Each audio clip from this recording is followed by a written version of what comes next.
ఇంగ్లీష్‌లో సరిగ్గా మాట్లాడలేకుండా పోతున్నారని చెప్పి ఎన్నోసారి మంచి మంచి జాబ్ ఆపర్చునిటీస్ మీరు పోగొట్టుకున్నారా? ఆర్ ఒక టీమ్ మీటింగ్‌లో మిమ్మల్ని మీరు ప్రెజెంట్ చేసుకోవాలన్నా, ఒక వీసా ఇంటర్వ్యూలో మిమ్మల్ని మీరు ప్రెజెంట్ చేసుకోవాలన్నా, ఒక ప్రమోషన్ ఇంటర్వ్యూలో మీరు ప్రెజెంట్ చేసుకోవాలన్నా, మీకెన్ని శక్తి సామర్థ్యాలున్నా, టెక్నికల్ స్కిల్స్ మీకు చాలా మంచిగానే ఉన్నా, మీకన్నా తక్కువ టెక్నికల్ స్కిల్స్ ఉన్నవాళ్ళు, బట్ బెటర్ కమ్యూనికేషన్ స్కిల్స్ ఉండడం వల్ల వాళ్ళు కాన్ఫిడెంట్‌గా వాళ్ళని వాళ్ళు ప్రెజెంట్ చేసుకొని, ఆ జాబ్ ఆపర్చునిటీ మీ దగ్గర నుంచి కొట్టేస్తారు. బికాజ్ కమ్యూనికేషన్ ఎవరి దగ్గర అయితే మంచిగా ఉంటదో వాళ్ళనే జాబ్స్‌కి ప్రిఫర్ చేస్తారు.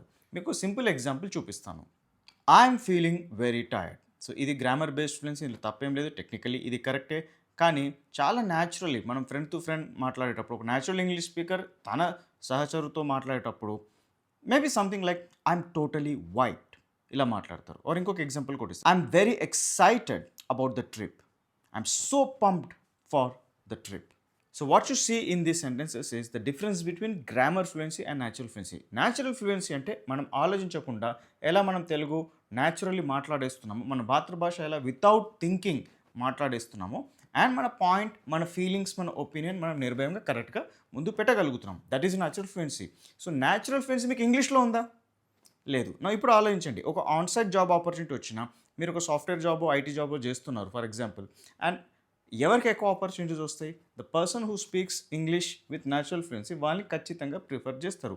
Because they can act as a bridge between the native English clients and ఇక్కడ ఉన్న టీమ్, ఇండియన్ టీమ్కి వాళ్ళకు బ్రిడ్జ్ లాగా యాక్ట్ చేయగలుగుతారు. సో అలాంటి, అండ్ వాళ్ళతో పనిచేయడానికి చాలా సజావుగా స్మూత్గా ఉంటుంది కాబట్టి they love to work with them. So natural fluency ఉంటే అది మీ కెరియర్లో ఒక పెద్ద differentiator. Guys, in the age of AI ఇప్పుడు coding jobs are going away, agent coding వచ్చేసింది, జాబ్స్ ఆర్ గోయింగ్ అవే. మరి అసలు ఎవరిని హైర్ చేస్తారంటే the people who will have communication, leadership and empathy skills. They become more humans and వీళ్ళకి ఎక్కువ human value ఉంటుంది కాబట్టి ఇలాంటి వాళ్ళని తీసుకుంటారు. సపోజ్ మీరు న్యాచురల్ ఫ్లూయెన్సీ నేర్చుకోకపోతే మీరు అక్కడ ఏఐతో కూడా పోటీ పడలేరు, హ్యూమన్స్తో కూడా మీరు ఓడిపోతారు. సో ఒక హ్యూమన్గా మీ వాల్యూని మీరు పెంచుకోవాలి, మీ కెరియర్ని మీరు మంచిగా చేసుకుంటే this is solution. You got to work on your natural fluency. So natural ఫ్లూయెన్సీతో ఇంగ్లీష్ ఎట్లా మాట్లాడాలని నేను ఒక 2.5 hour వెబినార్ కండక్ట్ చేస్తున్నాను. ఇన్ఫాక్ట్ ఇది వెబినార్ అనుకోండి, నేను it's like a mini course.